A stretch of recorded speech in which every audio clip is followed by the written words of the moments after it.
Our names are Matt, Ganem, and Martin, and today we will be talking about satellites.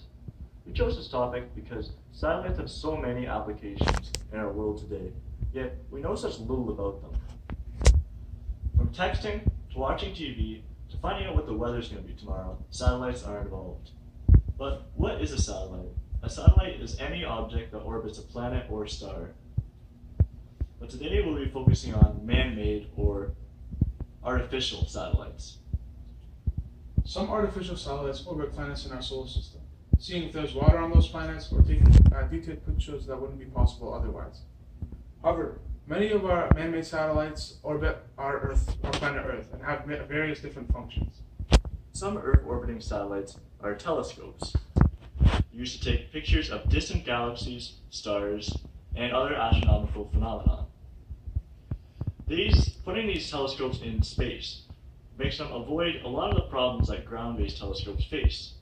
Like, for example, they bypass light pollution and they bypass clouds, two major problems faced by ground telescopes. It also allows them to take pictures of ultraviolet rays, gamma rays, and X-rays, which are blocked by Earth's atmosphere. An example of one of these telescopes is the Hubble Space Telescope, which was launched in 1990 and has since taken hundreds of thousands of detailed pictures of distant galaxies and helped unlock many of the mysteries of space.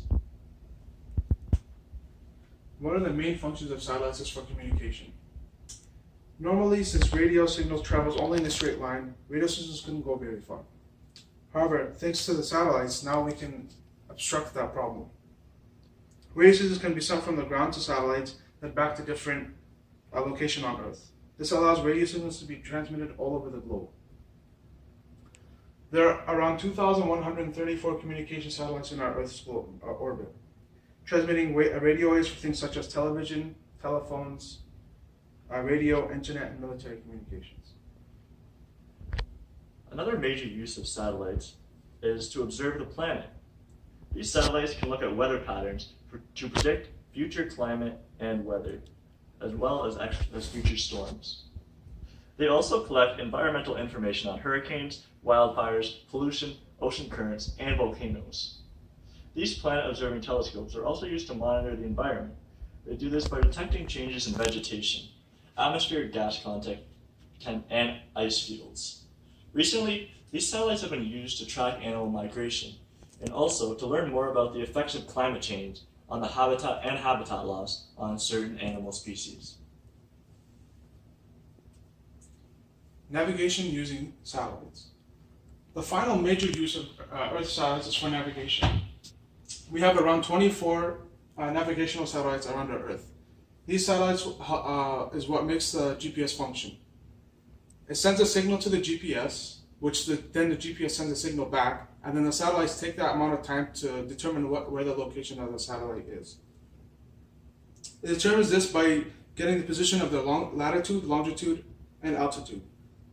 The satellites that use these apps are Google Maps or GPSs.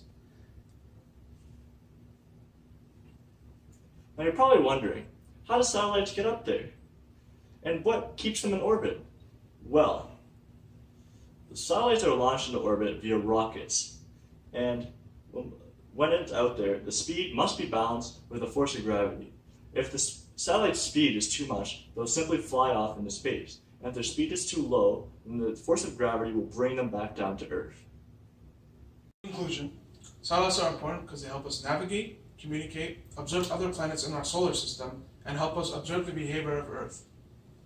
Satellites have revolutionized our lives in a variety of different ways, and without them, the world would not be what it is today.